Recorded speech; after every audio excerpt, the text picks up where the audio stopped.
you tuning into the Black Hot Fire Radio, and you're listening to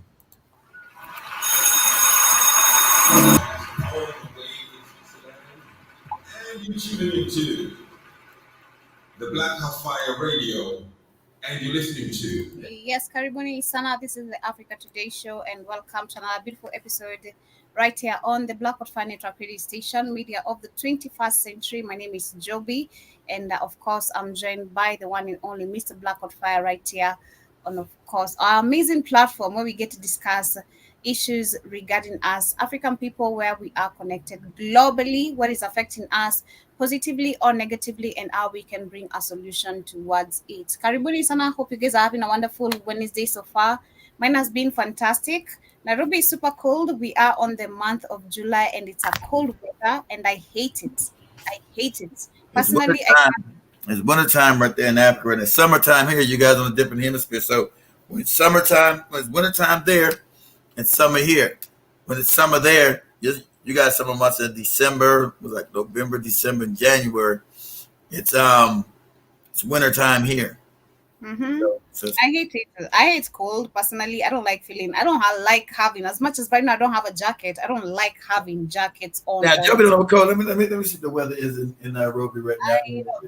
I have one thing I won't like is socks. I never like socks on my legs.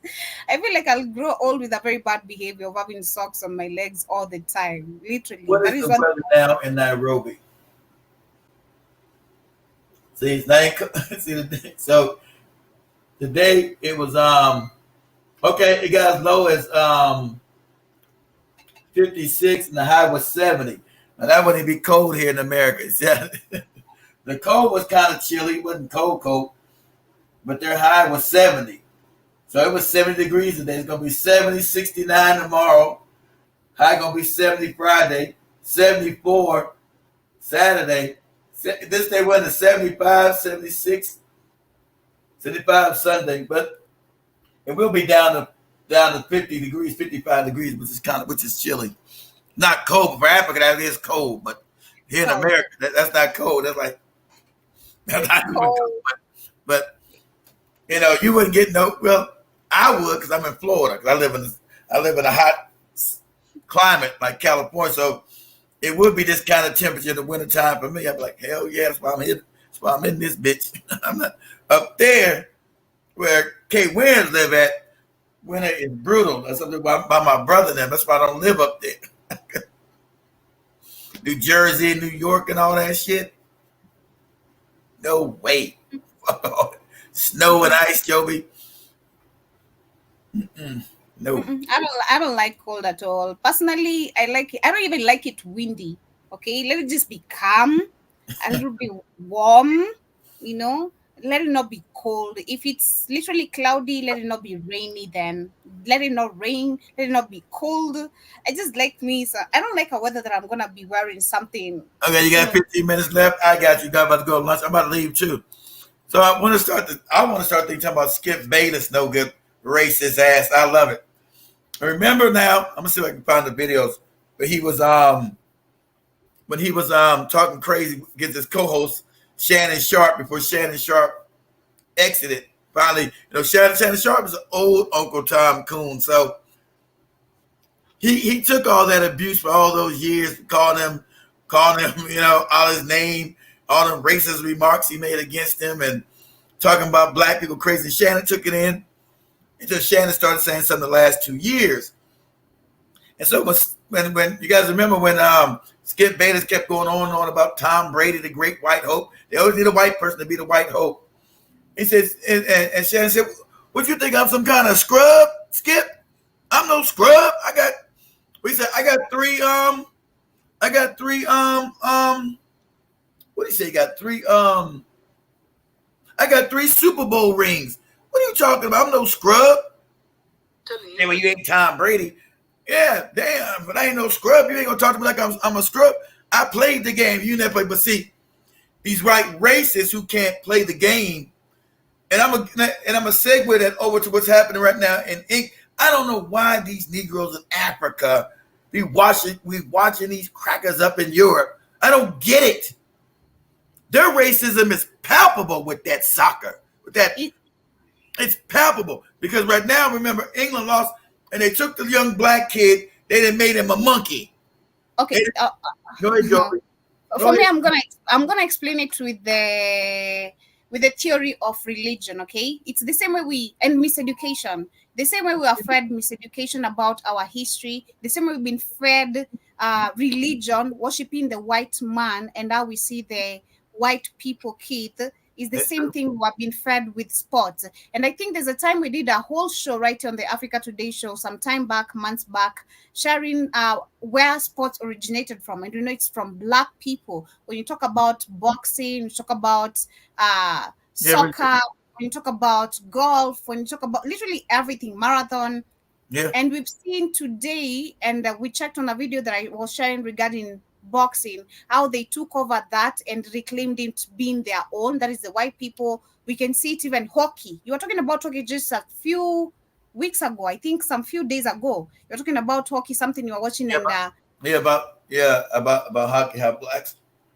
So I feel like how black Americans went to Canada to escape slavery and invented hockey in a place called Nova Scotia, Canada. And you look at hockey today, it's all white. They barred black people from the game that they even invented. It's crazy. So I feel like that is how sports has managed to capture African people. And then they came something to do with betting, lottery, which actually for Africa, I think like it's a recent thing. I feel like from 2010. Lottery is created by the black people in America.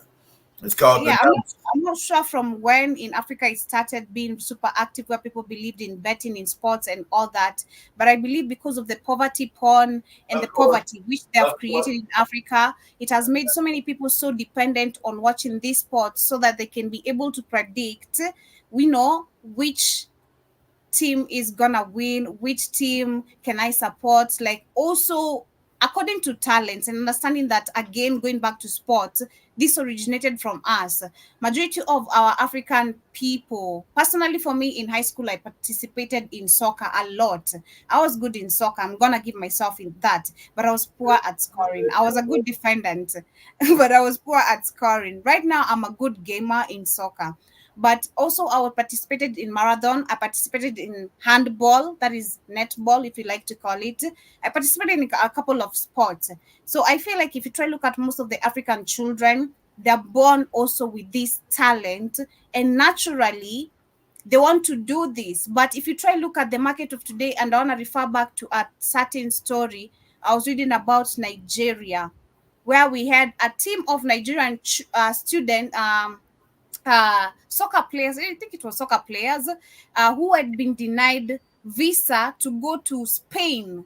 Well, Spain or Europe or France, I'm not sure. One of the countries, or Italy, I'm not sure but one of the countries, something to do with the. Let me see if I can get it. But they were denied the visa, and that just tells you a lot about how the white supremacy has managed to take everything over and reclaimed it to be their own, and where now the black community literally is at, so with whatever Keith is about to talk about and checking everything, I feel like as much as when you look at, if you want to throw black people under the bus, let us look at the facts as well. I said it's time to wake up. I'm not throwing the bus. You don't worship people that treat you like shit. That's what I'm talking about, throwing black people on the bus. That's why we teach them this, because it's to wake them up. When I go to Africa, this is a fact black people putting on TikTok. You have African people treat everybody better than other black people. That's a problem. And I'm starting to see, because I told you that years ago when I go to Africa, these Negroes will run your ass over to get to one of these crackers or Indians. So you out your mind? And that's embedded in an African psyche, the worship of other people more than your own people. So it's like when Job and them was in Tanzania, and they served those Indians, other people, before they did them. The psychological damage that it does.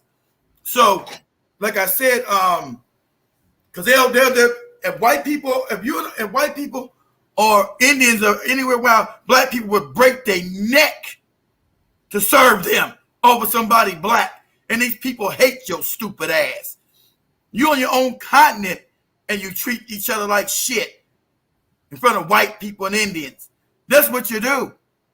So when they put their bald-faced racism in your face. Okay, Keith. Okay, let me look. Let me find this video. Continue as I find this video. So that's the problem. So I'm talking about Skip Bayless. My joke was going on about them. I'm sure they made that man a monkey. He actually helped them win, but when they lost, they painted this young black African kid in England as a monkey. The racism is palpable. So anyway, but Skip Bayless, no good racist ass. He was these sportscasters in America, they got to be white because they can't do it themselves. They stink at sports, so they need them to broadcast about black people playing the sports. But most of them are always low-key racist. They let their racism come out a little bit because they're jealous and they're envious that they can't play out of basketball, football, baseball.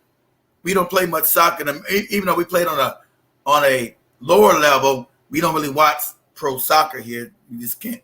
It's just too damn boring for us. But still a big game around the world. So yes, that soccer over in England is oh man, the racism is crazy. It's in your face. Black people still supporting that shit. It's in your face. I mean, our racism is bad too here. It's not in your face. It's more subtle, but it's still racist. You know how they do football players. They tell black football players, you don't deserve much money because you're already stupid. This is what they still say today.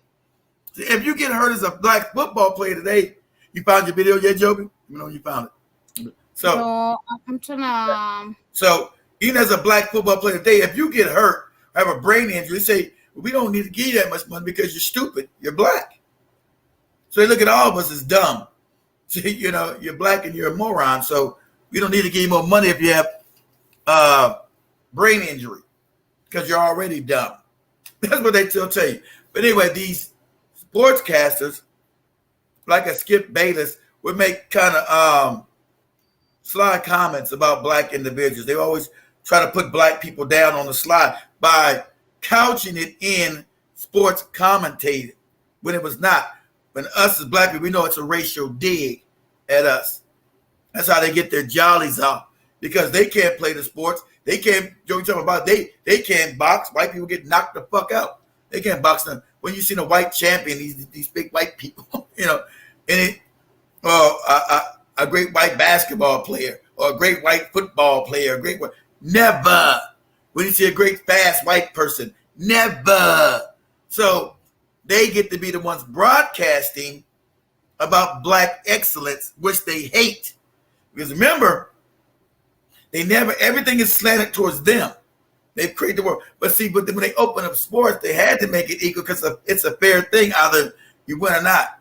So when black people started winning all these winning everything, they were upset. Hey, damn, no good, dirty niggas keep winning everything. And so they know that when black people enter anything, we dominate. If it's fair and equal, it's not all jilted to their side, we dominate it. We come in, we take it over. And so with them, even with the system they created, this world system, shout out to that guy telling the truth about even economics. Why would black people allow economics to be like that? Why would you allow somebody to dig up your shit, take it, and then make you they employ you for digging up your own shit? No, you're supposed to employ them but to dig up your shit and say, hey, that money's mine. I'll pay you to do it. Everything's backwards, upside down world. But Skip Bayless, remember, Joby, when that we did it last year? I can't believe it's about a year and a half ago. I don't know if you remember. There was a certain individual, Joby, that we reported on that died on the field. I'm gonna show it. Who died on the field after taking the 19, right? He got hit and he died, right? Mm-hmm. Yeah, Bayless, no good ass, said, I don't give a shit if he dead. Get his black ass back up and play the game. And so Shannon was like, what are you talking about, Skip? This man is dead on the field. He can't play. He's got to get off the field. They revived him. His life is at stake. So I don't care. I don't care. Black ass better play. And so I think that became the rift that was unparable that ended up in Shannon leaving. That became the rift where Shannon's Uncle Tom Coon, but the racism was just too much in your face when the man died on the field. Let me pull up on the video about him dying. And so when they stopped the game, he died, right? He died on the field. So he's supposed to be ushered off to the hospital to check him, make sure he's okay. Because they brought him back to life. Took him like, I don't know, an ungodly amount of time to bring him back to life. He's lucky to be alive, all right? Mm-hmm. But Skip said he didn't give a shit. Don't stop the game. So what? This black man died on the field. So like the game was more important than a black man's life. And so that, had Shannon feel a certain sort of way. Finally, he's like, hey, man, what's wrong with you? That man died. He's got family. You think continuing the game is more than reviving this man's life? And so I think that's when when the wheels started to come off that bus, because Shannon had dealt with the disrespect for 7 years, talking to him crazy, and Shannon, we've always said, why is Shannon accepting this? He's a millionaire from playing upwards. I thought he was still a millionaire. These football players always go broke. That's why they got happy to get a broadcasting, be able to talk about the sports with somebody white to still have a paycheck coming in, because most of them go broke. So I don't know his financial situation. He probably was broke like all these football players, make millions and all their money's gone, and they're lucky to get a sportscasting deal.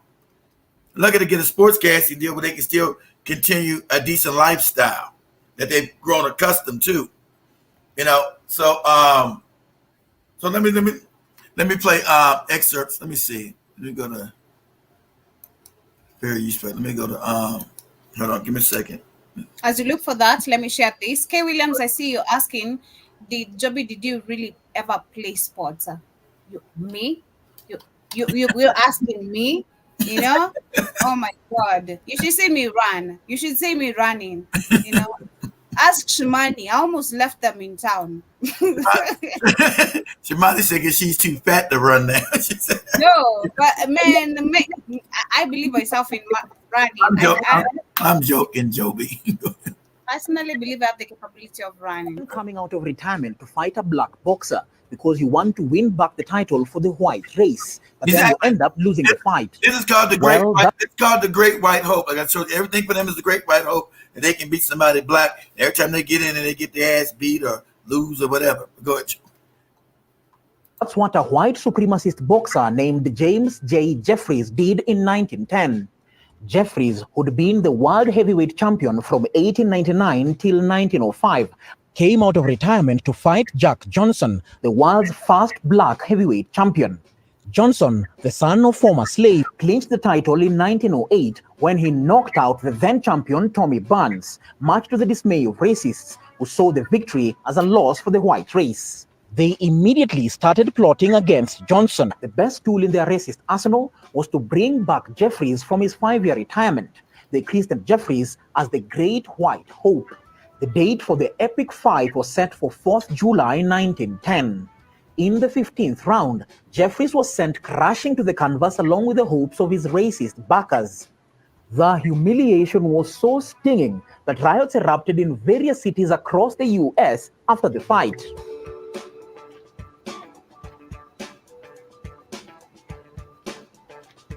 Yep. So that's the video over there. You found yours? It's a bunch of them. I'm looking for one. I don't want everybody's commentary. I'm looking for the regular one. I don't want to see everybody's. Yeah, so I've shared a video of quite a whole of that history of boxing and how that literally turned, how the white people turned towards the black community literally and attacked them. Okay, let me show some of these heated moments.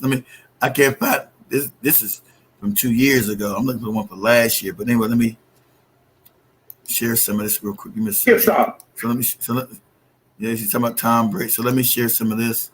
Fair use YouTube, Facebook, fair use. Let me put my disclaimer up first. Fair use, damn it.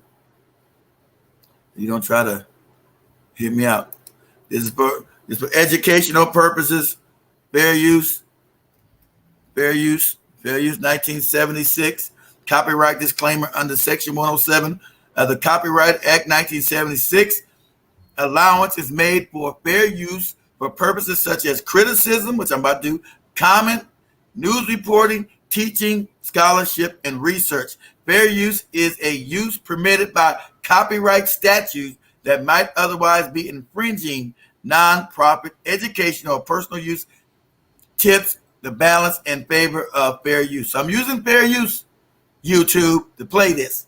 Fair use.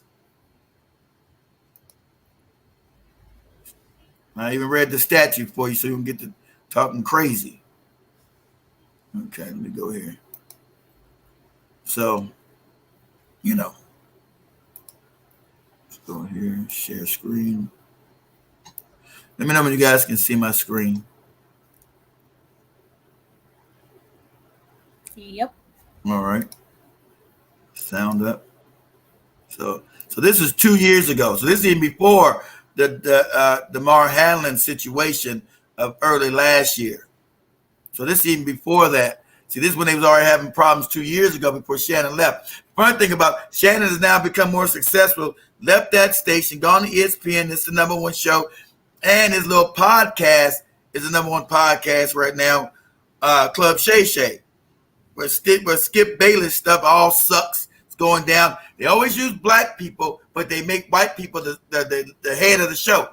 So, this was called the Skip Bayless and Shannon Sharp show, even though it's called Undisputed. But Skip Bayless was the head man, and Shannon Sharp was the house nigga.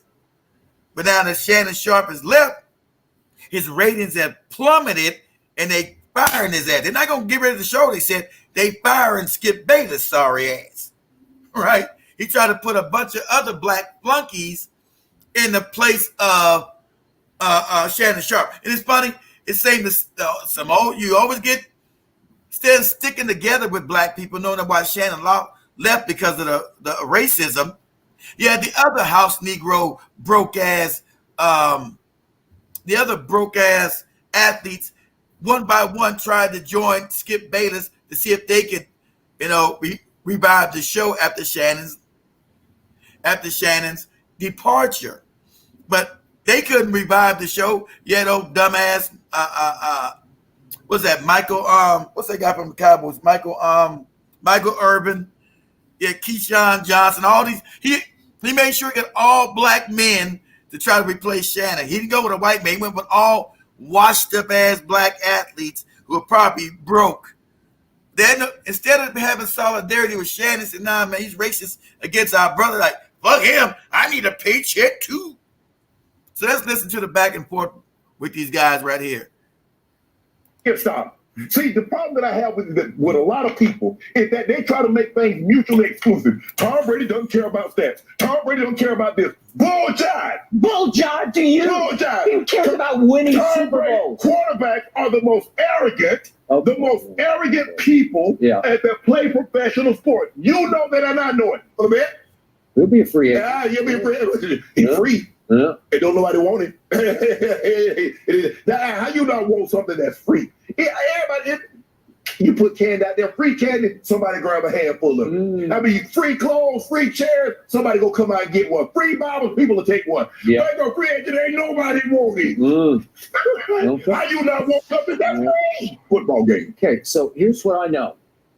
Last year with Tyreek Hill. Right now. Hey, stop it. It is my turn. You going back to last year. Time out. It is my turn. Oh. I gave you all of your phony baloney that you spewed all over the table. It is my turn. It is my turn. Asked. But you picked them. You picked the Bengals. I told told you I'm not gonna pick him anymore. Don't give me that baloney. That's what you giving me, baloney. Oh, I'm not gonna pick him. I don't want to jinx him. What did I tell you? Wait. What did I predict before the year started? I said the Hall of Fame, but for 6 straight years on this show, you have tried to send Tom Brady home. Now, okay? Is it time for him to go home? It's the now. Is it time for him to go home? I need it on the record. I need it right now. No. We got to go bigger picture. No, we don't. You're saying that's he's awful. Talk about this. Has See, he? that's what you always do. You always try to shift. Go big picture. Go to yesterday. Behind Washington Commanders, New York Giants, and it did what it needed to do. Now those 2 drives, and you were still behind. And yeah, come on, Skip, don't do that now. You're being real petty, bro. Let me talk. I haven't said a word. I know you're doing that. Come on, that's childish. You can't talk. Childish? That is very childish. Let me talk Your to you. opinion is childish. Go ahead. Go. And you're telling me Brady got outplayed. Baloney! It's the biggest bunch of baloney you've ever spewed. Matthew Stafford. Guess what, Matthew Stafford? He love that crackers. He go crazy. Y'all baloney about my great white hope. You no good, nigga. Tom Brady's a white man, and I would love to put his penis all down my raggedy old throat. And in the it's my turn. Stop it. It is my turn because Matthew Stafford. Oh, that's really funny. Yes! Matthew Stafford. He lost. You know what? How did he look yesterday? He gets an F? No. Let me, I got the floor. Because all you do is bring up those 11 games. All you do is go back to talk about when he was a rookie and won 7 games. I won't talk about what I want to talk about because I got the floor. Baker Mayfield is dead last in 2022 in QBR. Blah, blah, He's blah. dead last. I don't care. Blah, blah, blah. He's 57.8. He's 30. He mad when you talk about these white bums. Everybody white bum. He mad. Skip Bayless get mad when you talk about his white bums. These great white hopes he keeps having dreams about. As Joby showed in boxing, they call it the great white hopes. And all these great white hopes suck. He's upset. Everybody black, he goes after him crazy. Blah, blah. You will let me talk? Hold on. Real good. Oh, wait a minute. Yeah. This guy, you talking about he did the shot of shots in LeBron's house. Why can't he win the finals without Steph, Clay, and Drake? If he's what you said he is, why can't he do that? Well, you'll have a shot. I want a shot. Coach, yeah. They're still giving out COVID shots. They got the second booster available now. So that's the only shot Kevin Durant's going to get. I've had 5, so. That's the only shot Kevin Durant's going to get. He throws talent. He yell and scream. You criticize Aaron Rodgers for doing the exact same thing. I do. Criticize him. Okay. Criticize him. It works. It works. Aaron Rodgers. He's won 7 Super Bowls. No, it's not. You see. You make it You see. You said they were dead. Now you're trying to say, well, I don't know. It's about the division. On a scale of 1 to 10. Baloney. It's about the division. On a scale of 1 to 10. Baloney. How much do you trust the Cowboys? Okay. I'm a 9 because I got them going 12-5. I like this quarterback. Because you haven't answered the question about Cooper Rush yet. What are you talking about? Because that's what you do. If you stay on point on questions. You never stay on point. Okay, I'm about to stay on point. You're not going to get on point until I'm done talking. Okay, all right. That's right. Spew all your hate. I'm going to spew it your all. Faker hate. Spew it. Looks sillier than any man in the history of the world has made you look. If you make me look silly now. Six straight years. If you look silly now. I need it. I need you to tell me. I said he was terrible. I said he was terrible yesterday. He was terrible for the first 6 weeks. Is he washed? You see it. Is it time to go home? It's been that time. He's washed up like you. That's why they firing your white ass. He's washed up like you. See, you didn't know Tom Brady was washed up right there with his hand on his hat. Oh, shit. The man is like 45 still playing football. Yes, he's washed the fuck up. I know your white man syndrome, you upset. Everybody got his head on his helmet. God damn, I'm old out this bitch. He's washed up like you. You're washed up. Skip, they firing you. You had ratings when you had crazy house bootlick Shannon. But Shannon had gone on to be left the station, gonna become successful with another bootlick handkerchief head nigga. You got 2 bootlick handkerchief heads beating you now. And your ratings have fallen in the dirt. And so the network has said, we're not gonna get rid of this show, we're getting rid of you. And I don't know where you're going to end up at. No one's going to want an old racist ass cracker. You're washed up. So asking is Tom Brady washed up? You washed up. And you're washed out. You're out of here. You washed up and washed out at the same time. Because you was racist against the black man who was keeping the show going. So you thought the show was about you, Skip. And that's how you white people do, because you're giving everything. You don't build shit, you steal, rob. And so everything society's based towards your white ass. But your audience, when Shannon left your ass. They left you. They left with Shannon. They didn't stay with you. So they tried a year, but it's been Shannon been gone for about a year now. So they let it be a whole year, and your audience then plummeted. They said, we got to get rid of you. Even though you're a white man, we got to find a popular white man or something. But you washed up and washed out the door. They firing your ass. You're out here. And you would not get another job. See how easy it was? You get to talk about sports and black people and basketball, and you can't play shit. See, that's what you white people get to do. You get to be like you, some kind of sportscaster. When you don't have no talent to do it yourself. Do they need a white face on black excellence? That's what they do. Because what would you white men do? You can't play the sports. So they use you as your broadcaster, and you always take your racial digs at black men. Black women, too. You love to throw black women on the bus. Sha'Carri Richardson, you said something crazy about her. How dare she smoke weed, knowing she's a runner, and how irresponsible. That girl told you. She's at the lowest point of her life, losing her mom at a young age. Her mother died. So she was a little bit lost. And so she did that. That's why she told you she wouldn't talk to none of you white. Shout out to Sha'Carri Richardson. Said, if you're not black, don't talk to her. Don't bring no white reporter to talk to her about anything. If it's not her own people, black, African, Jamaican, whatever, black, she don't want to talk to your ass. She gonna walk right past you. Because she knows you white people don't mean black people any goddamn good. You one of the main ones threw that young lady under the bus for making a mistake. She's a baby. 2021, you're allowed to make mistakes.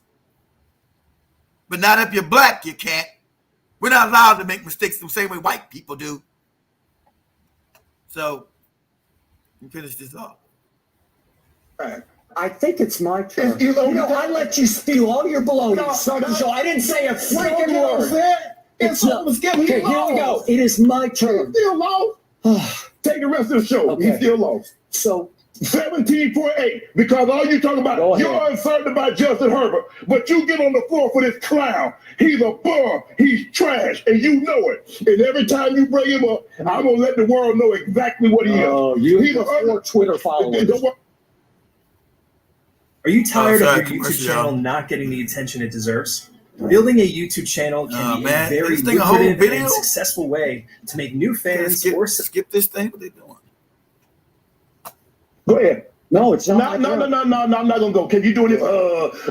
I'm trying to talk to you. Go ahead. Seriously? Yep. Okay, I'll take it. It is my turn now. And here's what really happened last night. He talking about he wanted to get Skip. He chose to team up with the flakiest guy, Kyrie Flaky and Grandma's Biscuits. Mm-hmm. He chose to team up with him. You talk about culture, and I'm going to continue to go. Right. He's 187. Tell me when it's my turn. It's not your turn. Okay. He's still football focus got graded 37%. Blah, blah, blah. Okay, go ahead. Blah, blah, blah. You done? Yeah, I'm done. Thank you. Whew, finally. All right. Blah, blah, blah. What you do. Every time I call something into question, I'm jealous. No. Yeah, I did what I never did. said you were jealous of Baker Mayfield. Yeah, I did what I did. You make it seem like I was a bum. I'm in the effing Hall of Fame. Okay, I got 3 Super Bowls. So what? So what? He's way better than you were. I'm better than you. Better. Yeah, see what you do? No, I'm you're gonna not. keep it on the game. Every time I'm going to interrupt you like you did me. Go ahead. All right, well, let's go to the next topic. Okay, then. Let's go. All right. Because you ain't going to do it. You will let me talk like I let you talk. I let you talk for 8 freaking minutes. All you do is go back to talk about 2016. You talk about the 11 games. You never talk about, I try to talk about yesterday. Do I get to talk about yesterday? When I try to talk about you, hold on. Whew. And every time I turn around, Bronco Country, let's ride. Bruh, the car broke down. You not riding, you walking. So how the hell you gonna talk about let's ride? Your car broke down. Either you out of gas or the car need repaired. But Russell Wilson has got to play better. You take personal shots. No, I don't take personal shots. You started it. Time out. You would take a personal shot at me. I didn't take a personal shot at you. Wait a What are minute. you talking about? You would take a personal Put your glasses back on. Can I finish? I see a water bottle. They're like this. They cut most of it. Because remember, we talked about this like, put your things back on. You better calm down. Remember that? Talk to Sharon when you was a child. There is so much disrespect. There is so much disrespect.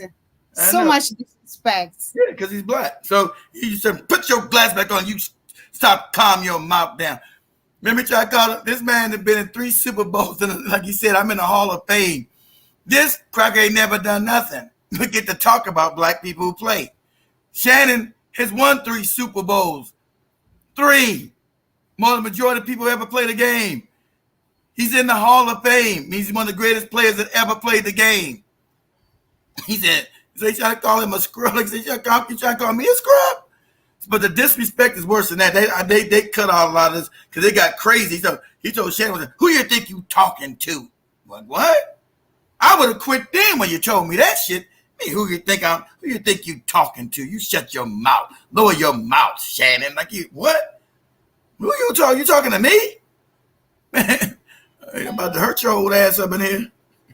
But this free, yeah, you go to Costco. It's free to sample. Be the sample. That joker was free. Ain't nobody want it. Did Sam Darnold win a playoff game? I don't think he ever won a playoff game, did he? How you not want? Did Carson Wentz ever win a playoff game? I'm trying to figure out how somebody didn't want the number 1 overall draft pick from just 4 years ago. How bad must you be? There's nothing wrong with Tom Brady. Let me get you a record. Okay, I'm on record. I think that's been going on for about 5 years. No. Had it become public.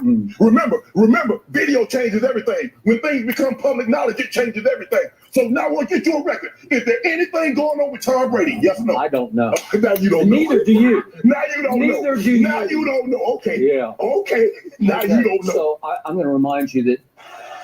Double mug. Okay. It's right here. Ross, the tight end. Jesus. Come on, get it. Oh.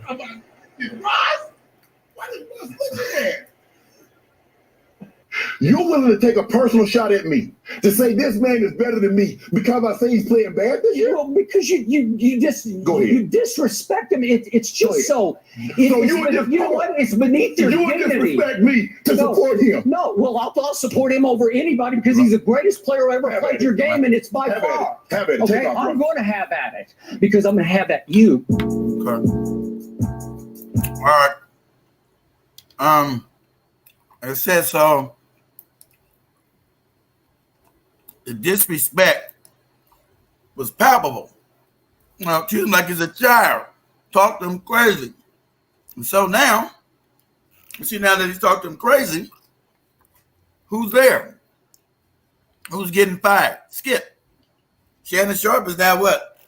Create that club Shay thing with what's a little crazy comedian. Got the biggest damn following on YouTube, biggest numbers on YouTube. Interview with what's the little comedian dude's name? I can't his name. Kevin Hart? What is it, Joby? Kevin Hart? No, not Kevin Hart. That's the little dude's name. He just had the interview with damn, I'm having a brain fart. Cat Williams. So that's the biggest interview in YouTube history. So that's Shannon Sharp's channel. The biggest interview in YouTube history is his. Sit down interview. So after he leaves there, he gets the biggest interview in the world. Yeah, thanks, Cat. I couldn't just slip my mind. You know, I'm getting old. Cat Williams, exactly. So he leaves that, and now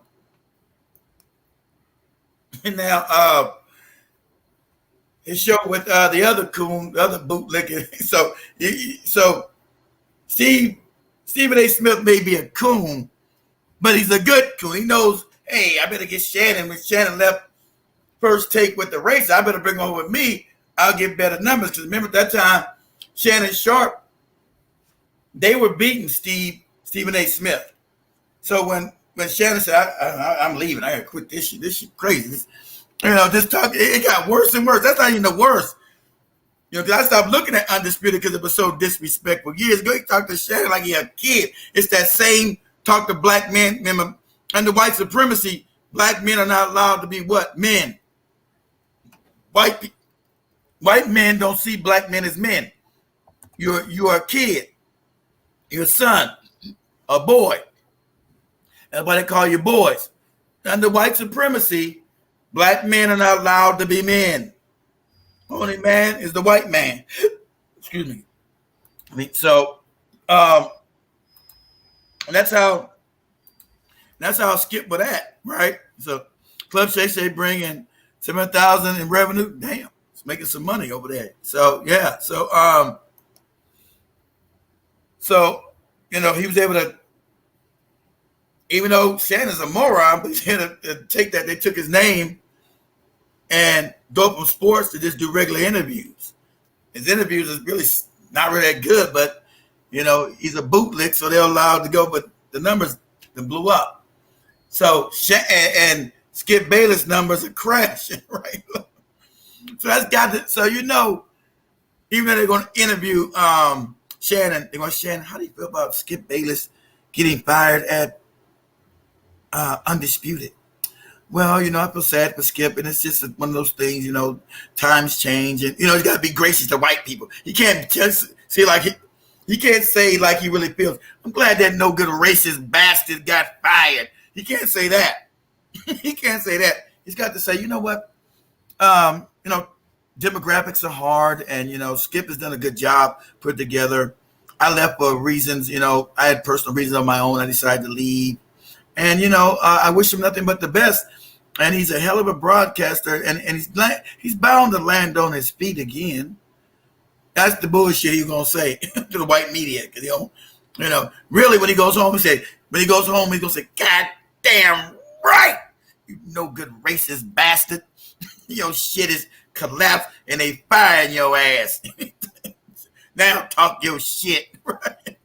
He said, he gonna think I'm gonna have this bastard on club. Because does that give him big numbers if he brought Skip Bayless on to talk to him on Club Shay Shay? That would give him big ass numbers. So I'm not even bringing this no good racist on Club Shay Shay. Fuck up. Right?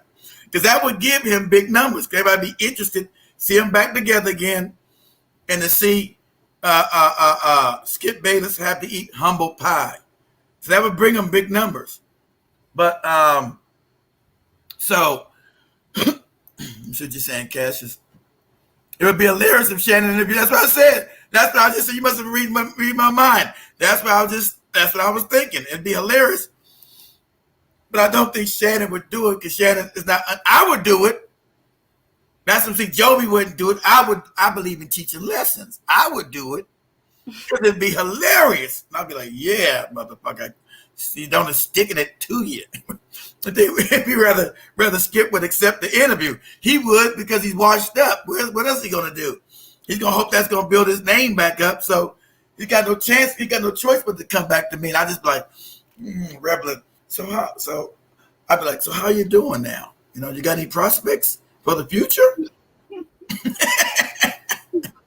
You're right, Josh. Stick the knife in the wound and twist it. We know you better. We know you better. Stick it in the wound and twist it. I'm just being all nice and calm in front of you. So, Joby, you come a long way. You know, things are getting. You got any more prospects in the future? You know, I watched your career. I love the things you've done. I'm surprised that they let you go. They're gonna miss you, girl. They're gonna miss you. But you'll land on your feet. You land on your feet, Joby. You got that much talent. And I just want to commend you for keeping it professional while they fired you. I think they're wrong for firing you. I'm gonna put that in. They're wrong for firing your ass. I can't believe that they would fire you. Like, it comes. Do you have a place for me here?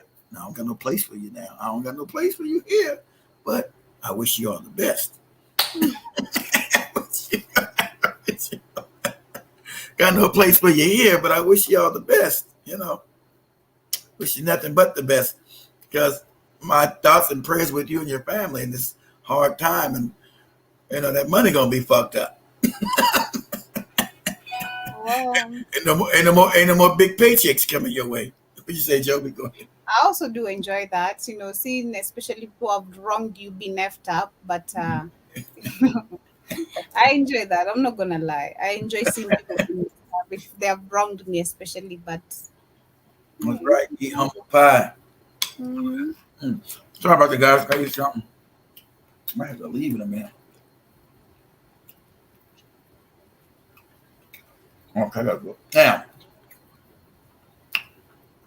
I gotta leave out, guys. Hold on for a second.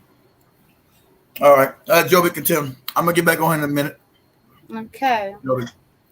All right. So as we get to continue, I see Keisha William says Kip wouldn't be able to talk over Shannon. Well, I think Kip will continue on that. Personally, I have no much information about Shannon. None of that. Being honest, Kip is the one who set up all the topic. But personally, I'd love us to take our directions a little bit onto a conversation and set aside. And of course, this is regarding the current situation again going on in Kenya. And like I said, day earlier, we witnessed Gambia yesterday, of course, holding demonstrations, and I'm going to share a video on that. And that is them calling out on their system because of bad governance, corruption, nepotism, literally everything that we know that operates the same way in Africa. So let me share that very quickly before we get to move on a video shared, or rather a video coming from Lynn Gugi, one of the presenters we have right here in the 254, and she was talking about the influence Kenya is actually, or the impact Kenya is making on other African countries. Let me look at that. Let me see the video. Gambia. Okay, so it is.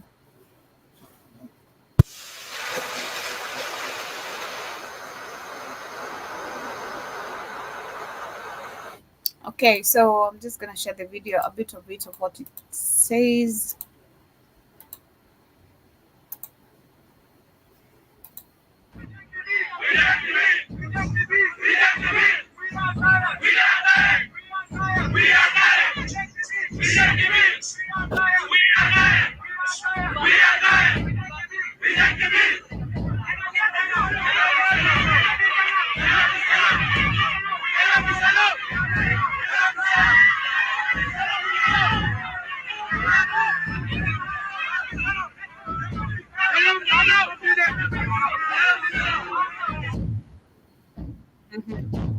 So it's amazing to see that Africans actually, or other African countries are talking about this. So on the video I'm going to share, of course, in the previous videos we've seen also going viral on other platforms. We've seen Ghanaians, members of parliament, reacting to what Kenyans are doing, and they say that, we should be very woke and very conscious of the actions we are taking in this country, because whatever is happening in Kenya right now is a reciprocation of what our people can do because of the deeds or actions we take as a people. So I want to share this very quickly as we get to move on. This is from Lynn Gugi, and literally this is about the demonstrations and everything that is going on and how this has created an impact towards other African countries. Let me see, did I get the right one? ile inaleta watu kwa street kama umenotice. Okay, just a minute. Cue the right video on the other side. Nigeria, Kenya, okay.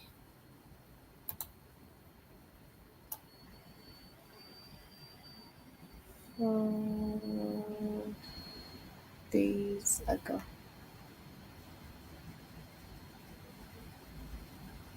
Okay, here it is. It appears a lot of African countries have really been encouraged. Right now, they are using their social media platforms. They are calling out these politicians. They are calling out these public servants, and they are reminding them that we, the people, are the boss. I feel like Kenya Kenyans were doing this for themselves, not knowing how big of an impact it was going to have on the people of Africa. No life had to be lost so that the president could make all these changes. Are people happy about certain developments here and there? Absolutely. But the president also needs to be reminded that Musalia Mudavadi's position is also very unconstitutional. I hope our leaders have also seen that just as thousands and thousands of Kenyans are jobless, they too can be jobless. Some of them were walking proudly, just like acting as if nothing can touch these positions or acting as if they are immune. Now, it's not a coincidence that all eyes are on Kenya, and a lot of African countries are praising Kenyans for what they have been able to do, especially for the last 1 month. After just few days of protesting, Kenya president don't finally submit. He does surrender to the people of Kenya. See, I feel we have been charitable. Shout out to Nigerians, man. So of course we've been seeing articles going viral of Kenya being called the giant of Africa. But I saw another post from a certain socialite right here from the 254 where she was arguing with our Nigerian friends, and the Nigerians are, some of them are quite a little bit mad, They're like, Kenya, there's no way Kenya is the giant of Africa. Kenya is the giant of alcohol. I'm like, God damn, what are you talking about? We saw that this demonstration, unlike the demonstrations that are always led by the opposition leader, which we see people carrying alcohol, of course. This is a demonstration that has been done with sober mindsets. Literally, people are moving tremulously and all that.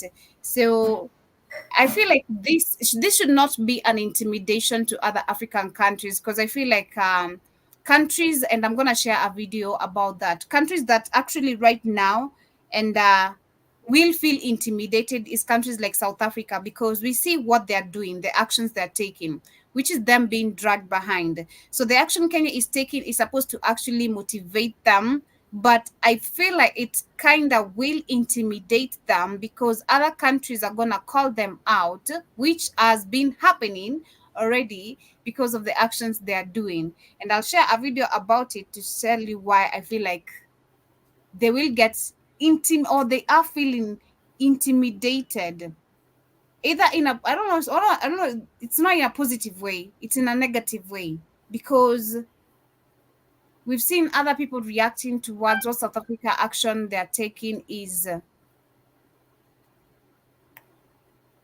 you're dragging yourselves behind and they're trying to help you. But for them, they're seeing it like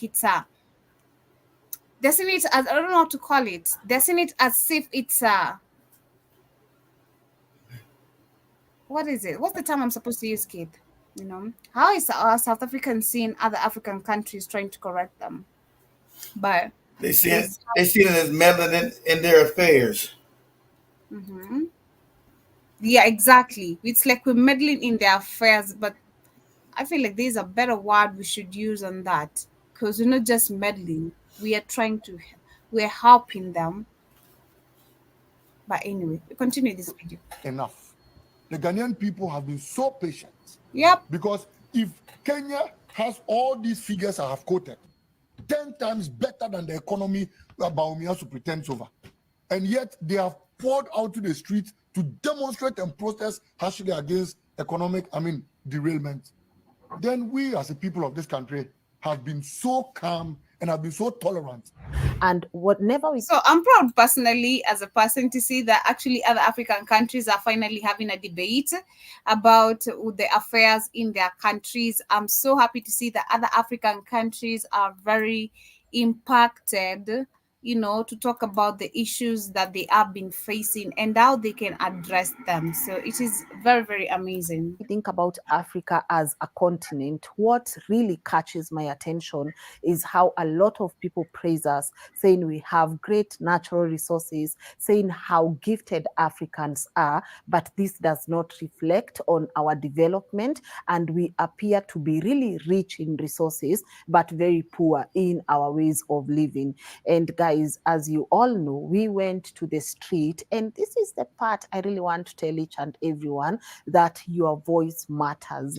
Just seeing the president dissolve the entire cabinet, which, if you ask me, was full of people who are not even qualified to be in certain positions, really made me happy. And this just goes back to when we all started this whole reject finance bill, and people started expressing their dissatisfaction with the government, and people were really a bit scared and skeptical of whether they should use their voice or not. But I hope just what is progressing in our country is a reflection of how powerful and how important your voice is. And I want to emphasize that at any given moment, you should want to be a member of any good change that is happening in your country.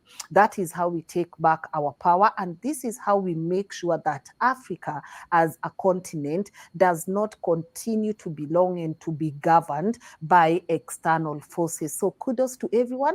And I kind of also want to appreciate Lynn Ngugi for, because when you see other people talking or tackling issues to do with a country or the African continent, especially like what is happening in Kenya, most of the blogs or most of the sites, most of the media platforms are focusing on Kenya, not understanding that this is a problem that is facing us as a whole, as a continent, as the same people. So I'm proud to see that when she's addressing this, she's talking and mentioning about the African continent and the people, and how we should be engaged and involved in this participation of calling out on corruption and bad leadership. Used their voice. Kudos to everyone that went and marched out there. I know the war is not over, but we can at least appreciate that a lot of developments have happened, and we can only hope that these developments are going to serve Kenyans. And I hope our leaders have also seen that just as thousands and thousands of Kenyans are jobless, they too can be jobless. And a lot of these cabinet secretaries, some of them were walking proudly, just like acting as if nothing can touch these positions, or acting as if they are immune to being unemployed. And I hope they also feel how it feels to be unemployed in a country that we know, if we were to be able to take our resources serious, if we were to be able to Shout out to everyone in the building, everyone listening on Twitter. I see 40 of you in the building. Karibuni sana. Hope you guys are doing amazing. And of course, enjoy the show. Governed in case you're just tuning in, we're sharing this video coming from Lynn Ngugi, one of the presenters who owns our own platform. And of course, she talks about the current situation in Kenya and how it has impacted other African countries. And earlier before that, we were discussing about, of course, what you can see on the headline, where, of course, Keith was sharing a couple of videos regarding, Shannon, the club Shay, a couple of interviews, and how African people should not be enticed, if I'm using the right term, by sports, especially from white people. And we'll be getting back to that if he shall be able to come back and join us before the end of the show. We got an hour to go, so if he shall be able to manage to come back before that, then we will be tackling that. And personally, I feel like I still have to defend my people on whether the African people, how this, focus on sports, how it has driven their mindsets. And we're going to be debating on that. But for now, we focus on what is happening in Ghana, Nigeria, Zimbabwe, Gambia, of course, which is also one of the countries that have reacted towards this, Malawi, how they are being influenced by the Kenya protest and calling out on their leaders to also stop with the bad leadership and corruption. Way we need to be governed, unemployment would not be a case in Kenya. So it's very important even for them to be able to experience this, so that when they see people talk of unemployment, they also know how it feels. So tuko unemployed na wengine pia, like just seeing them waking up and I'm not rejoicing in the fact that they do not have their jobs, but for me it's a clear indication that the employment instability in our country is real, and it's real even to public servants. So just seeing these current developments, exactly, and it's amazing to see, because actually when most of these cabinet secretaries, when they were meeting a bunch of people even in the streets, because a video that has been going viral is one of the cabinet secretaries who was in charge of Murkomen was in charge of, I don't know if it's tourism, I'm not sure, but you are one among the cabinet secretaries. He met, of course, people who looked up to him, and one of these people, of course, looking at the desperation of most of the African people when you meet a politician, is, hey, can I get a job right here? Can I get a chance right here? And this cabinet secretary told the guy, we don't give up job opportunities right here. This is not the place. And what Lynn Ngugi is trying to say literally is that they need to know also, for them, they can lack job opportunities just like the Kenyans. We put you there. As much as the white man appointed you there, the majority are looking at you, and you got to understand you have a job to deliver. Happening in our country is something that we should be proud of for having used our voice. And I've seen people are also saying that even though the cabinet has been dissolved, we need to make sure that these offices are audited, so that even though someone has been let go, or they might not be coming back, they are able to be held accountable for any corrupt deeds that happened in their term of office. But back to Kenya, reminds me of that song, Tupac's song, All Eyes on Me. It appears a lot of African countries have really been encouraged, and just by seeing what Kenyans have been able to do. And as I was saying, Africa is such a great continent, but just the thought that we are not even able to survive, matters employment, matters services, matters infrastructure, that we are so behind really pains me, especially when the whole world gets to view Africa as a great continent, but then have leaders who are not able to serve their citizens. So it appears again, Kenya has set the pace for a lot of African countries. You wake up and you know, we were watching yesterday a Uganda broadcaster, and they had this as their title, and they said, when Kenya sneezes, the Uganda, then dot and dot, you know. And I've seen a lot of people saying, when Kenya sneezes, the whole African continent gets a flu. And you know, there has to be a pioneer when it comes to changes. We cannot just wake up one day and all of us are super motivated to do something. But just seeing Kenyans be able to set the pace for other African countries really makes me proud. I was watching something, and someone in Ghana was saying, even what we are going through in Kenya is not as bad as what Ghanaians are going through. But they have always been scared to speak. But right now, they are using their social media platforms. They are calling out these politicians. They are calling out these public servants, and they are reminding them that we, the people, are the boss, and we put you there so that you can be able to lead us, not be boss over us. So it's very good to see that Kenyans have really influenced the way now people in Ghana are going around their business. And they were saying, every time there is something critical happening in Ghana, there is always a football match or something, just to be able to itoe attention yao from the main things that are happening in the country. But now they are really curious, they are really aware, they are woke, and they are saying Ghana is our country. Which is exactly the main topic of which Keith has set aside, you know, how sports is a distraction to most of the African people in the African countries. Like, I don't know how to describe this, but not just a distraction, but with our also, I feel like it's been a setup system of, especially when you talk about the lottery, like I said, you know, due to the poverty, most of the people are able to predict most of these games, and they take chances there to live their day-to-day basis lives. But Ghana is our business, and we must also hold our leaders accountable.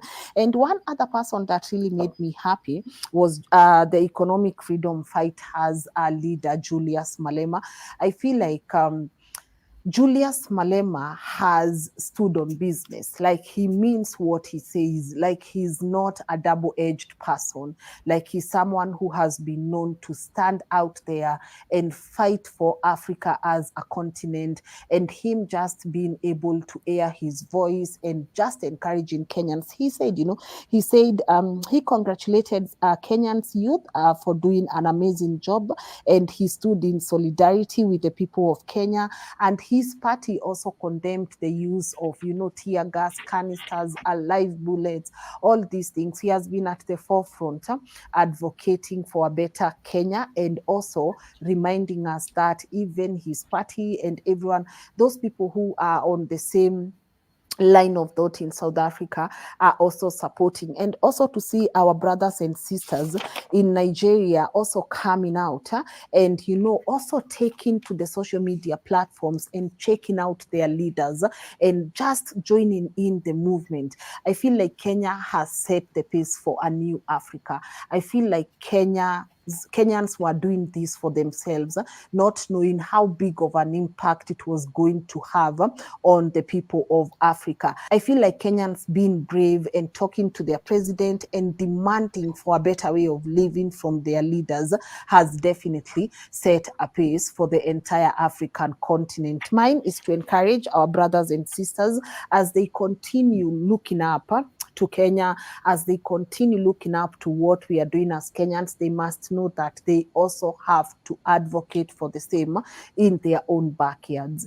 And it's okay for them to see what we are doing, but it's very important for them to use their voice and add on to what Kenyans are doing. And also, as I said earlier, to the brave men and women that stood on business, that used their voice, that decided, enough is enough. We are going out for these protests. We are going to use our voice.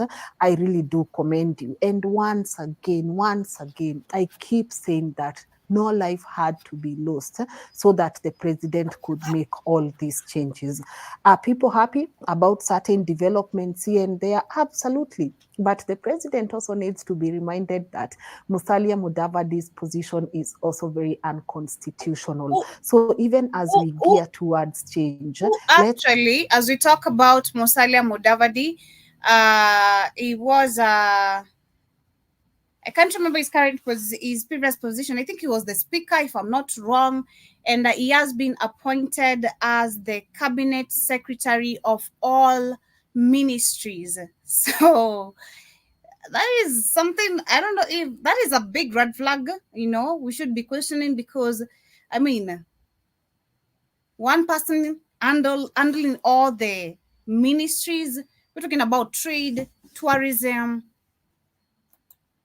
development, and infrastructures. Literally, it's just a whole lot. So yeah, Musalia Mudavadi, the man on your screen, is the current appointed cabinet secretary of all ministries as we talk right now. That is information actually that came into my table just a few minutes ago. And shout out to Ruto. As we get to continue, I'll be giving you much more of the update. Let's make sure that we are abiding by our constitution. Karibu sana Joe Mosquito, hope you're doing amazing, and welcome to the show. Let's make sure that we are not doing things that are half-baked, that we can be able to complete respect and honor our constitution. And also, once again, may we remember why we started this in the... Actually, let me correct that. Yeah, the President William Ruto has assigned Musalia Mudavadi as the acting cabinet secretary in all the ministries. So, yep, this is in an official announcement published in the Gazetted on July 12th, which of course it is been announced today on 17th. Ruto specified that Mudavadi will assume the responsibilities of the CS in every ministry. This decision follows the recent dismissal of all cabinet secretaries by the president, and the president emphasized that during this interim period, he will conduct thorough consultations with various sectors and political groups to form his upcoming cabinet. So you've heard from Lynn Ngugi, Musalia's Mudavadi position. Actually, number one, it's very illegal. Musalia's Mudavadi position in the government is very illegal, but he has been appointed as the acting cabinet secretary in all ministries. Are we moving towards the right direction? Surely. That's the question that Kenya should be asking themselves right now. And I feel like we should be rethinking this whole thing again. Like we had a debate a few weeks ago right here on the Tubonge show on the Black Kings frequency. We've been asking, and that also the question that so many of the people right now globally, and now which also you can see Lynn Ngugi saying, the direction of Kenya is that we are actually making an influence, an impact, let me call it an impact, not an influence, an impact in other African countries. But at the same time, is Kenya really right now taking the right direction? Because some of the things, yes, are being done correctly, but a few number of things are not being done correctly. We're talking about number of bodies being retrieved. We're talking about number of people being kidnapped daily by unidentified people. And the same people who talks about literally where police officers can identify themselves even without having a uniform. Why am I being arrested by people who cannot identify themselves? Isn't that abduction? A lot is really going on right now in the country, and including just right now what I read. Musalia Mudavadi's position is illegal according to the constitution. But this is the man who, after the dissolvement of all the cabinet secretaries in Kenya, has been given the opportunity of being the acting cabinet secretary of all the ministries. So we need to rethink everything, how we started this whole motion, how things are literally happening. Again, like I said, personally as Joby, we need to refocus. We need to refocus on who has the microscope. We need to refocus on who has the microscope. The picture is bigger than we think. The picture is bigger than just Kenya. We need to understand the threat on the table because we come as a threat. 54 million people and you're influencing people. You're talking about the biggest population, Nigeria, and then you add in, that is, you're piling up numbers on numbers on numbers. So we need to look at the bigger picture. We need to refocus on this whole thing because, again, as much as we talk about revolution where a number of people will have to die, we have to restructure. We have to restructure. But once again, Joe Mosquito Karibus, and I see you've switched from Facebook to YouTube. Welcome. I see you saying that I'm really late. I was trying to cook some Sister Niche pasta recipe I saw on our Instagram page. Amazing. Shout out to Sister Niche. I hope she's doing amazing. And of course, shout out to everyone who is on Twitter. I see 22 of you on Twitter. Shout out to everyone also live on YouTube, 17 of you. And shout out to everyone also live with us on Facebook. Everyone on the show page, hope you guys are doing amazing. And everyone live with us on the radio station. Our TikTok page, I was restricted. And of course, I don't want to be restricted for the third time because if I'm restricted for the third time, tomorrow, we shall be blocked, actually, if I'm restricted for the third time in a day.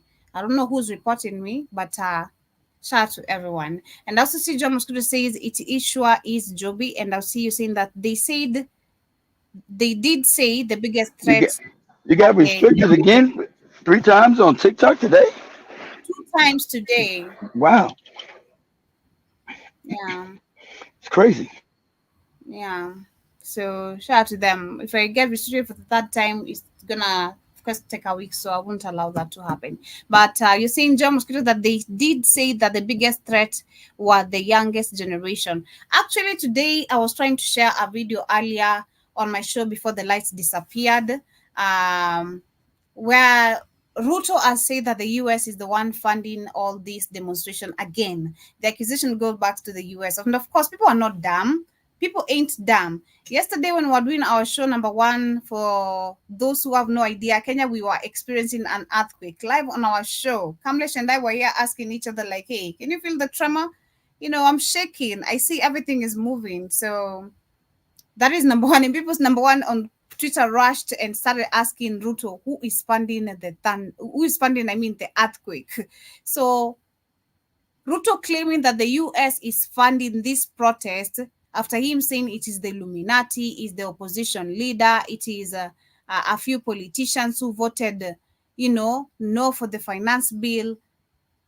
To just go back to the US doesn't make sense, knowing that a couple months or a couple weeks ago, you were just there, you met Biden, you had a meeting with the same people who are the one pushing this agenda of you signing this finance bill that we pushed you to say no to. So stop playing with people's mentality. I just love to see the way people are so woke. It is super, super amazing to see how people are so woke. But let me continue this video as you get to move on.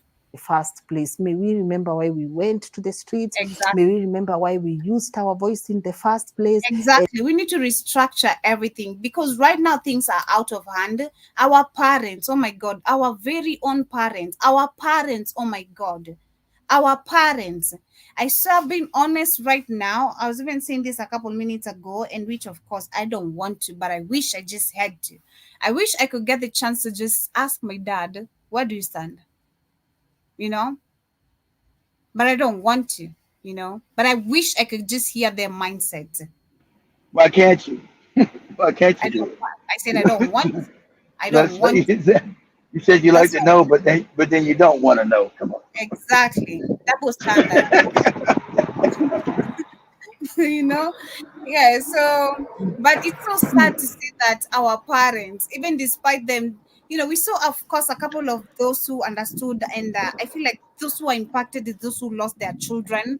They're like, oh my God, you'd rather kill me because I'm older than my child. My child is trying to fight for this future, the future not even theirs, but even their child.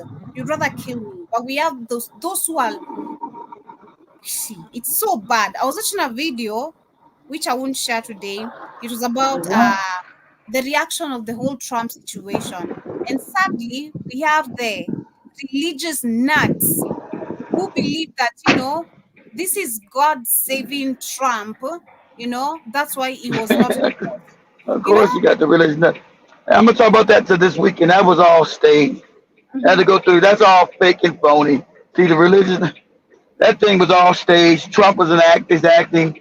It's all staged. It's all phony. So I went through again. It's all phony. It's all staged. And Trump was in on it. It's all staged and phony. Yeah. So it is so crazy to see that we have all the religious nuts literally globally who cannot see through literally everything and want to blame everything on Jesus. Everything on Jesus, keep on praying. The same thing. There was a video that was trending yesterday right here after the demonstration. A couple of people were killed, including a child who was shot. And then we have this woman on the streets praying. And I had to literally put my comment right there. And I told that lady, praying will not save you. How many years have you been praying? This government came in the name of praying. Where is praying helping you right now? If these people really meant praying, let them put the guns down. But literally what we saw yesterday is Ruto sending police officers to go even invade church. They are abducting people from churches right now. They were even entering the hospitals and chasing people outside, telling them, get out. And once you get out, you're going to get shot because there's no rubber bullet being used outside there.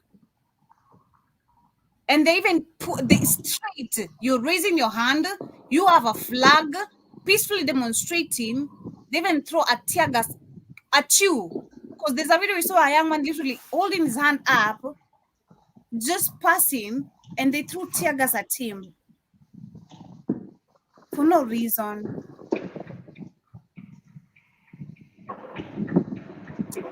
I just love the way energy is shifting, to be honest. The same thing I said on Friday. We've been ruled by evil globally. By evil. This is not even Africa. No, Globally. it's And global. the energy Africa shifting. is the spear. Africa is the spear of it because it's the richest continent. So you've been growing by fear. We've been ruled by evil. Yeah, people around the planet are evil. Mm-hmm. The Evil energy is personified. shifting, and it's shifting globally. And the fact, understanding things now, right now, spiritually, especially as an African person, and understanding again energy, things are shifting. The anger everyone holds because of the evil of all these people. Oh my God, it's gonna be crazy. And especially if Africa wakes up as a whole, all the poverty, all the lies, all the miseducation, all the indoctrination, everything, you're gonna pay for it. It's not gonna be easy. You're gonna pay for it. We may not be here, maybe asked to witness this. We were talking about shout out to Kamlesh, how in You'll be 100 hearing years. you'll be hearing this about it. It's just kind of fatal accident or something. Pardon? So you'll be here to witness it unless you have some kind of fatal accident. I mean, yeah, but we were talking about how in 100 years, how generations are forgotten. But I do believe if Africans, But their deeds are not forgotten. And the only reason the only reason things have been forgotten is because the people that run the world want it that way. They want to make no history, so you won't have no way back to find out what happened. How would you end up in this place that you find yourself in? That's what they've always wanted. But as they lose power, that's why you got this scramble for Africa again. They want to come in and inflict slavery again in America, around the world. That's what the mad dash. You got an awakening happening. So the mad dash to come back in and to enslave the population because their system has always been feudalism. Few people on top and everybody serf or slave. That's what they're trying to re-implement again globally. anyway, let me continue this video. John was going to asking how old was the lady?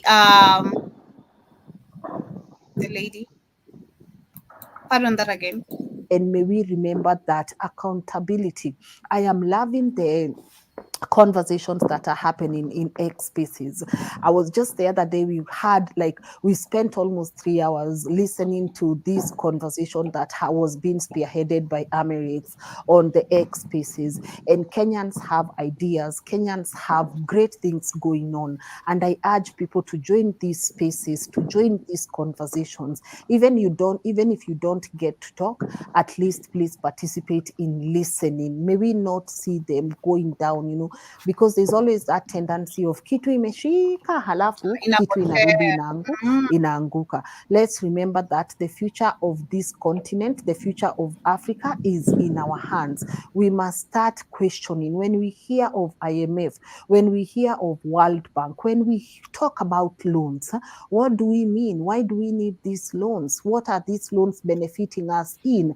And I saw somewhere that Julius Malema is still of the opinion that the finance bill, and also a lot of people of this opinion, that the finance bill was as a result of outside, like a recommendation of outside forces. Guys, it's Africa. Why do we always have to keep looking at other international figures, international companies? Exactly, because they control. Because they've been controlling Africa. Exactly. Run our continent. So the fact that these finance bills do not have even the local mwananchi in mind, they are all recommended by external forces, should be worrying to everyone. So it's very important for us right now to completely learn about IMF, to completely learn about this, World Bank, all these external organizations that loan us money. We must be able to know what are their terms and conditions, and is this something that we really want as a country? And that's how we take our power back. I have a great faith in Africa as a continent.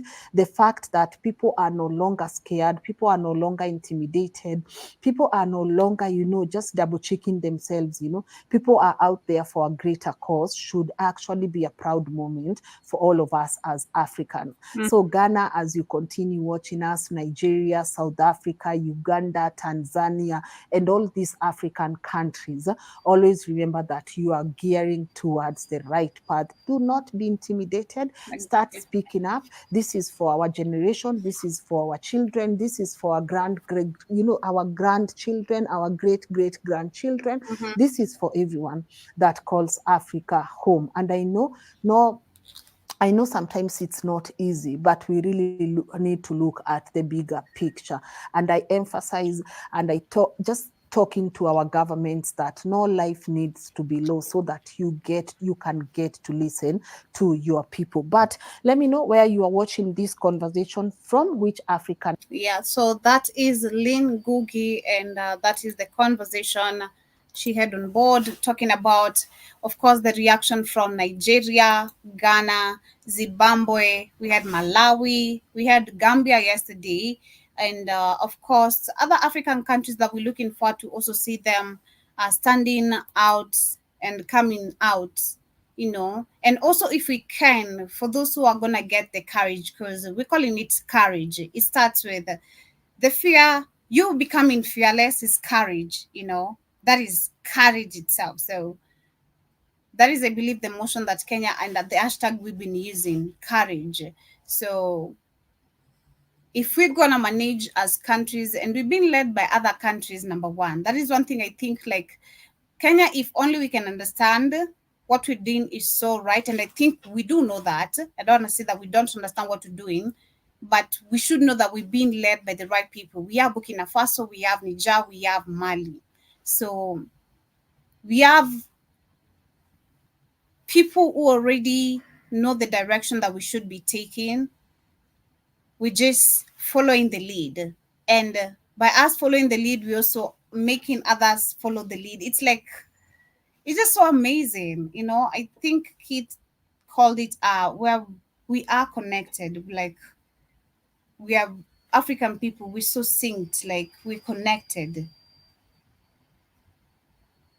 Everything that has been affecting us, and which we can see, of course, it has been affecting us wholly as African people, historically, literally. And it's so amazing. So shout out to Lynn Ngugi. I love the fact that she's so woke and she's using a platform, of course, to educate the African people globally. She's using a platform to also bring out stories, the majority, because that is how she's grown, that is how she's been known, bringing out stories that literally most of the mainstream media could not cover. John Mosquito says, the lady praying to this white daddy, was she young or older generation? Let me see if I can find the video. She was not really old. She was not really young. Yeah, she was not really old. She was not really young.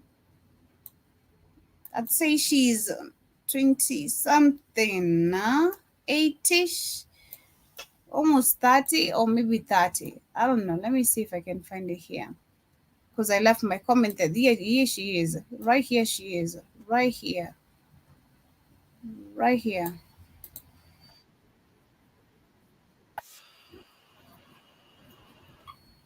Okay, so let me share my screen.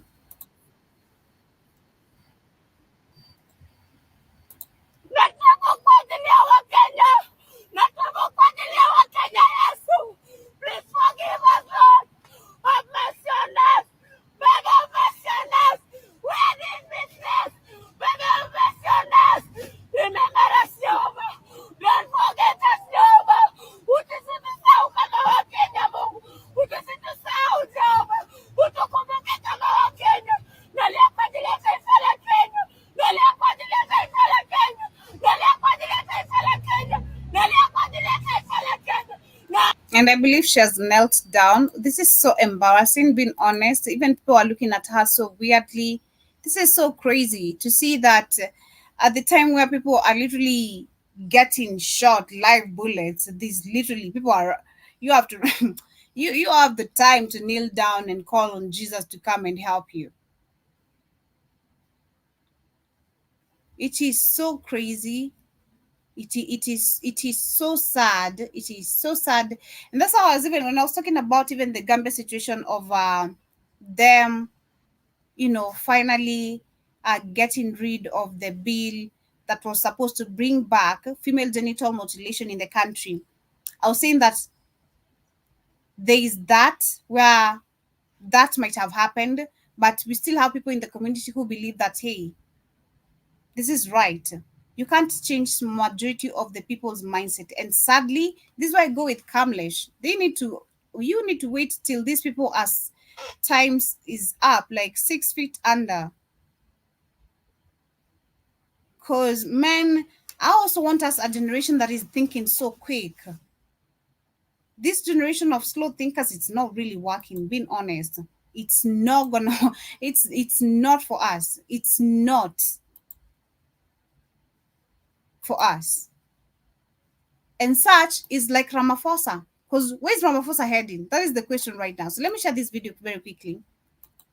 Because majority of the question that right now everyone and the majority of those who are woke and understanding what is happening in Africa is, where's South Africa heading?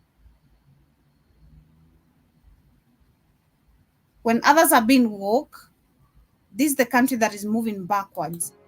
The only African country that became freed from colonialism, and we did not substantially increase. Number one, I want to correct him. I feel like this is very wrong, because South Africa never really freely became, just like the other of the African countries, by South Africa really never freely became free. You know, you have white people there on your faces oppressing you and telling you you can't even get your lands back. So please spare me, number one, telling me that you are free. Understand your history, understand your position, understand the position of also other African countries. Try understand the relativeness you have with other countries.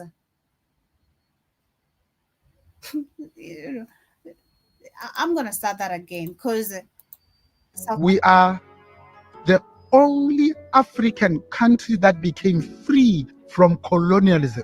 Excuse me, because you got white people in your faces. So it is even so wrong for you to say that. They're just right there.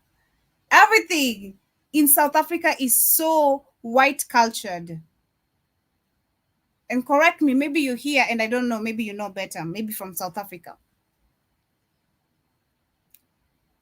But we have so many cultures that, even including LGBTQ, there it's very common. Unlike other African countries, the way they're trying to fight it, because you're not free. And we did not substantially increase the quality of education, because education is the shortest way in which one can transcend social classes. And this is why I go back to, you remember me discussing about Zambia's system of education, which is claimed to be free, but how many people are benefiting from that? Same question goes to South Africa. South Africa claims to also have a free system of education, but how many people benefit from that? Is it really the white people or everybody? And I mean everybody, I mean the white people and the indigenous people of those countries. But the facts are very well known. Since when is 30% an acceptable mark? Secondly, we have not changed the system of the economy where the ownership by the indigenous people is at least double digit. The only country that became free and didn't do that. Now will be the first African country to be free from colonialism, and in just 30 years, hand it back to our former oppressors. I mean, how can we be proud of that? Ask Ramaphosa. Ramaphosa should answer us. We should have majority of those who are on TikTok trying to justify this, like it's okay, it's right, and they shouldn't be intervened. Answer us. Ask Ramaphosa. That is what I'm going to tell you, my brother. Ask Ramaphosa, how is this happening? How did you get there? John Mosquito says, we've had enough of being at the bottom. Man, it's really, really messed up. But again, like I said, the energy is really, really shifting. That is one thing I can see. The power is being claimed back. The power is being taken back. The shift is finally happening. It's all happening. Like, it's literally all happening.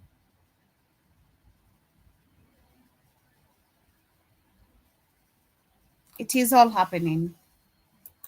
But we have a few minutes as we get closer to winding up the show of today. And Keith, I see he has been able to log off.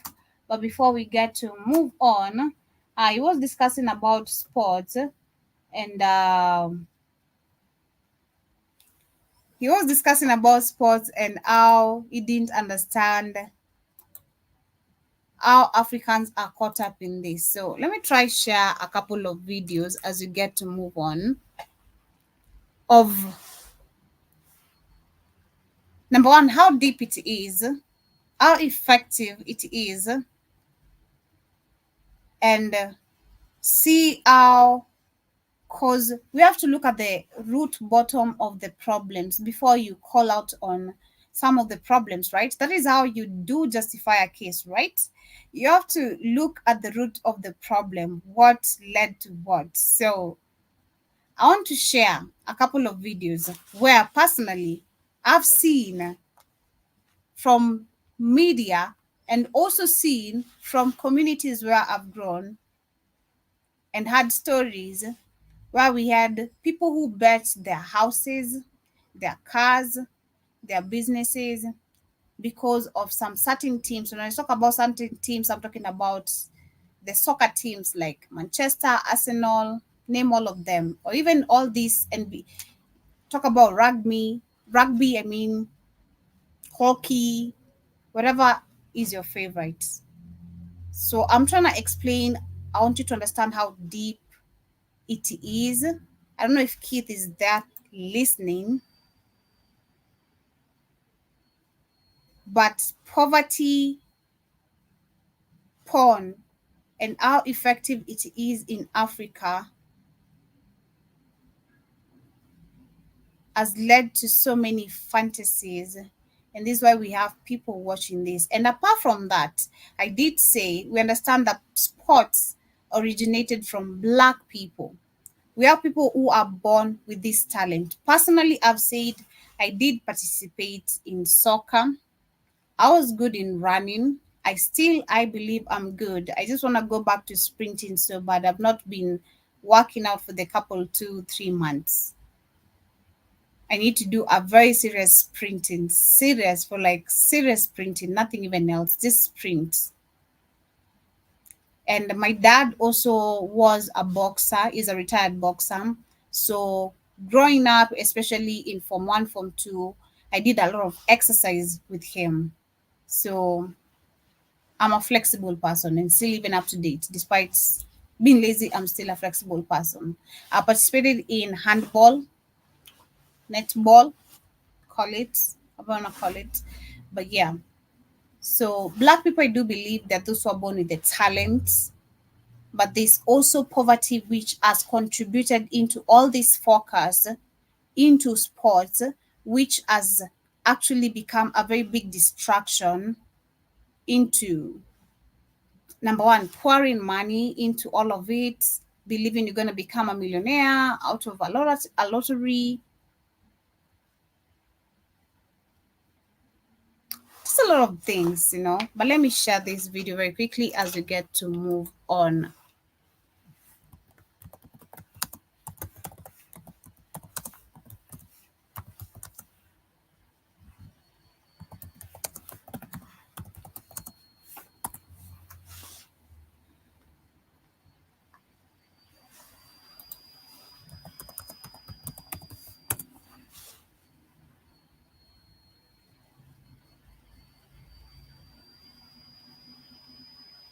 Okay, so let me share this one very quickly. Let me share this one very quickly.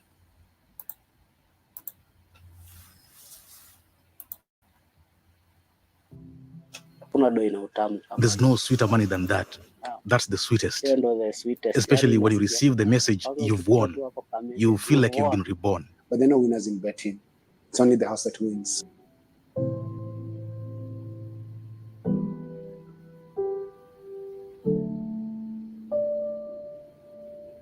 So they're saying that a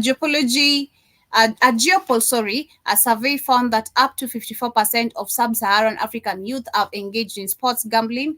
In Kenya, 3 out of 4 young people are betting regularly. Would I really call myself a betting addict? It's hard because to me, that's like a job. Let's say it's a job I cannot do without unless... So you see, most people even take it as a job. So that was a few weeks ago, 2-3 weeks ago, we reported a teacher who hanged himself because of losing 50,000 Kenyan shillings. That is around $450. Yeah. I get better options. But nikapata option naweza wacha. Nishauza hata TV.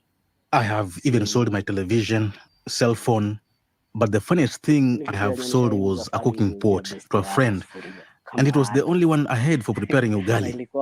I had to lie to him that it was an emergency issue I wanted to solve, just so I could get 200 shillings for betting. Addiction, that is how bad it becomes. But you know, it is life. Kenyan gambling market is over $1.5 billion in a year. The target market has always been age between 18 and 34 to 35, around there. And this comprises of close to 80% of the gambling market. And the reason why we've grown with a population less than most of the countries, it's the internet penetration rate and the mobile penetration rate in Kenya. Another factor that has made the Kenyan market to grow very fast is M-Pesa. So the M-Pesa payment model is able to make punters deposit and withdraw instantly. Over 80% of the population of this country is unemployed, and they're the majority. So you find that if you're unemployed, and then you see a betting advert, you think that if I bet, I'm going to make some money and become rich. The government should not ban betting companies without giving us an alternative. Betting provides some sort of hope. You can win that money. If you win, you'll not need to steal. If they banned it, more people will resort to crime because all we want is money, and the government does not provide such opportunities. The biggest amount I have lost, I once won 14,000 shillings, then withdrew 7,000 and left a balance of 6,700 in my account. That is a lot of money. Before you hustle and earn such money, you will need to have done a lot. For instance, I spend 100 shillings a day for my meals. So 100 times 30, that is 3,000. With 6,700 shillings, that translates to 2 months and some days. This is me eating well. So losing this money hurt to the point I decided I was done with betting. But you know how it is. You stop at night, then tomorrow you wake up and you look and there's a game. The cycle repeats itself. The future of betting is big in Africa. Any company that wants to invest in betting in Africa, this is the right time. Because countries are opening up in terms of internet and mobile penetration rates. To the young people who believe that betting creates jobs, it's a lie. What betting does, it creates false hope. Exactly. That you're going to win some money. And so you think because you're betting you're working, you're not working. You're actually allowing someone to steal money from your phone knowingly. If betting companies can first admit to everyone that betting is harmful, is dangerous, and betting kills, then we can talk about regulation and how to make it safe for everyone. Yeah, so you can see that majority of the people are driven because of desperation, of lack of job opportunities. So if Keith, you're there, you're listening, or if you shall be catching this at the end of it, you know, before actually, again, and this is actually not just for Keith, but to everyone, before we judge most of the situations, let us look how this has become effective. What has driven us to this direction? You know, personally, I always love looking at situation, especially when I'm covering them from the way I've grown up. Sometimes, yes, I do get angry, you know. Like I said, it's a mixture of emotion, but I like being lenient, especially when I'm covering stories, like trying to understand where majority of the people reasonation is coming from, because I didn't come from a perfect place. I was not born with the same knowledge. So when you talk about people who are really addicted to sports, it's not because they really want to. It's the same thing we're talking about on Tuesday on the Black Kings frequency about women who give themselves to older men. Majority of these young girls, you'll find that they are in university. They don't want to do this because they really want to. You'll find that majority of these young students in colleges, they are students whose parents have sold their lands, they have sold majority of their properties. You know, you can see to this point where you are consistently betting, you've sold your TV, you've sold your phone, maybe because you want to take your daughter, your child to school, you want to become an entrepreneur. It's all because of desperation that people really have. It's not because you really want to. If majority of these people, including the young women I've mentioned, including these people who are betting, if they're given the job opportunities that they're yearning for, and which personally I really highly advocate, you go for your passion. If you can really get opportunities to tap into industries where your passion really relies, no one would really be doing what they do, which they really don't want to, you know?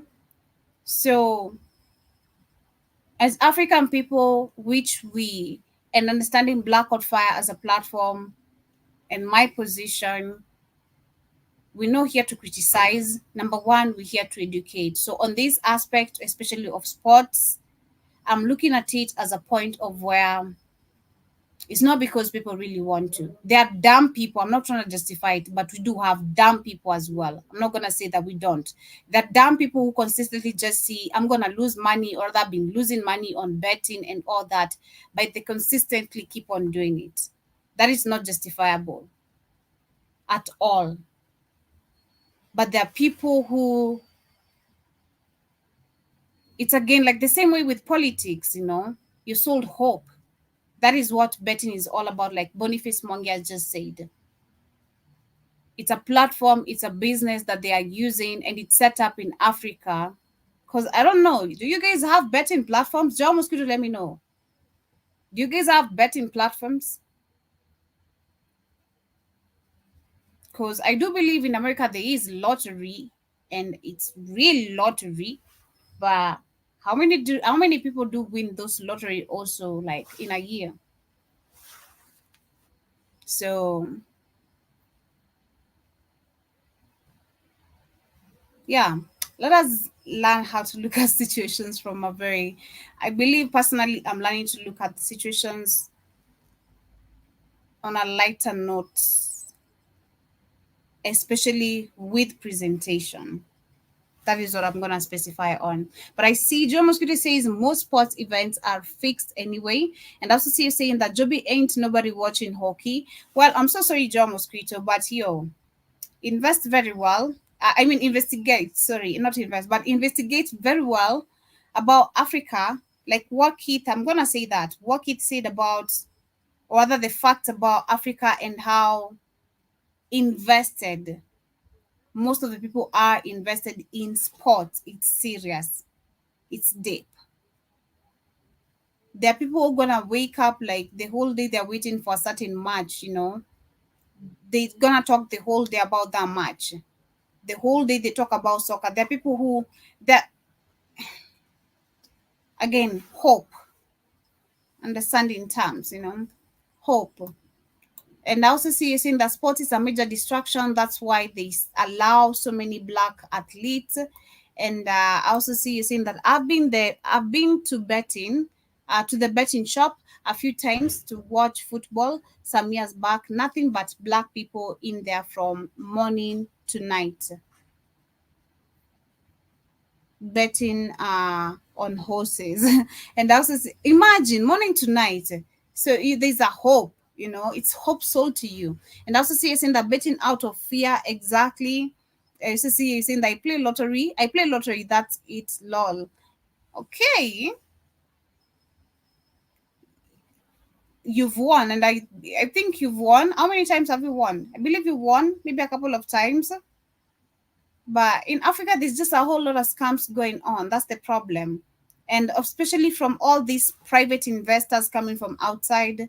There's a whole lot of scam just going on. It's all about looting money from our pockets and not empowering people at all. So it's so sad. But anyway, we are coming to the end of the conversation of today. I think we did lose Keith, but I do appreciate. I see 41 of you in the house. We've been 45 of you actually in the building. Thank you so much for tuning in to the conversation of today. Keith earlier was talking about whether that's why I've covered up, tried to finish up on what he had started talking about. How Africans are so lost in sports, and he was talking about something to do with Club Shay Shay. That is Sham whatever. That is Club Shay Shay Shannon, and bunch of the people also in the industry and all the NBA players, and literally those people have been in the industry. If only we can just take everything back to our hands as African people, as Black people. I believe we can actually empower each other again. It is happening slowly, but I do believe it can actually be bigger if we become serious about it. It starts with people like, how's she called again? We have Candice Owens, people like Taraji P, and so many people to mention. But anyway, people, much love. Asanteni Sana, thank you so much for tuning in. Thank you so much, John Mosquito. Thank you, Kay Williams. Shout out to Cages Williams. Shout out to also everyone who has been there, silent listening. Shout out to KW Don. Thank you so much for tuning in to the conversation of today. And to everyone who I have not mentioned, and to those who are also live with us on Twitter, Asanteni Sana. It's been an amazing conversation as always. Every Monday, Wednesday, and Friday, this is where we get to bring to you the Africa Today show. And of course, me, myself, and Keith. See you guys on Friday. John was going to say his football supporters be like, we bought this player, and I'm like, you and who? I know that is scamless. I agree with you. That is, man. Usually they are, oh my god. Usually they are scamless arguing about soccer. It is always annoying. I'm not gonna cap. Sometimes it's always annoying. Like I don't even not even scamless, but anyone who's just obsessed with soccer, it's annoying. I like playing soccer, the game, and I was playing soccer. I'm not a fan of watching that much, but yeah. Yes, but anyway, family, see you guys. Have an amazing day and have a lovely night for those who are listening all the way from Africa. See you guys tomorrow on another beautiful episode, of course, in all the amazing shows. And of course, thank you so much for tuning in. Much love. Greetings to the South Kitchen, Master Dude, and all the way to you tune into